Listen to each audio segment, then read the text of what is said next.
আজকে ভিডিওটা হলো মানজুর টেলিকমে আমরা কিভাবে অ্যাড ব্যালেন্স করব।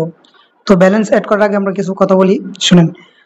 কথা হলো, অনেক টেলিকমে দেখা যায় ক্যাশ আউট করতে হয় টাকা। তো ক্যাশ আউট করতে গেলে আপনার প্রতি ক্যাশ আউটে টাকা কাটতেছে 18 টাকা 50 পয়সা। তো আমাদের এখানে আপনি যদি সেন্ড মানি করেন, নাম্বারটা পিও নাম্বার করে একটা সেন্ড মানি করবেন, আপনার 1 টাকাও কাটবে না। অতএব এখানে আপনার 18 টাকা সেভ হয়ে গেল। চলুন আমরা ব্যালেন্স কিভাবে অ্যাড করব সেটা দেখি। আমরা এই অ্যাড ব্যালেন্সে ক্লিক করব।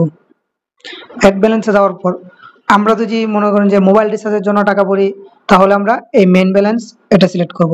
আর যদি ডাইভ কেনার জন্য টাকা ভরি, এমবি মিনিটের জন্য, তাহলে আমরা এই এটা সিলেক্ট করব।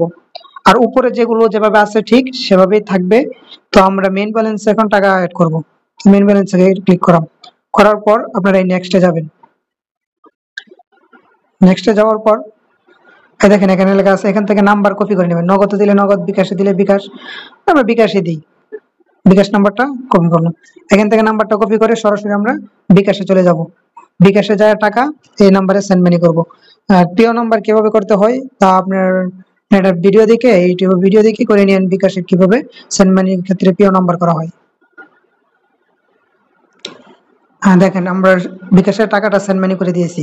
তো সেন্ড মানি করে দেওয়ার পর দেখেন এখানে একটা ট্রানজাকশন রেডি। এই ঘরের পাশে ঘরটার মধ্যে ক্লিক করবেন, ট্রানজাকশনটা কপি হয়ে যাবে। ওই ট্রানজাকশনটা কপি করে আমরা চলে যাব আমাদের এই অ্যাকাউন্টে। অ্যাকাউন্টে আসার পর এখানে আমরা কি ট্রানজাকশন আইডিটা যেটা কপি করছি ওটা এখানে পেস্ট করে দেব। ট্রানজাকশন আইডিটা এখানে বসানোর পর এখানে দিতে হবে অ্যামাউন্ট, কত টাকা আমরা সেন্ড মানি করছি। হ্যাঁ, আমি 20 টাকা সেন্ড মানি করছি। এখানে দেওয়ার পর এখানে হচ্ছে আপনার পিন।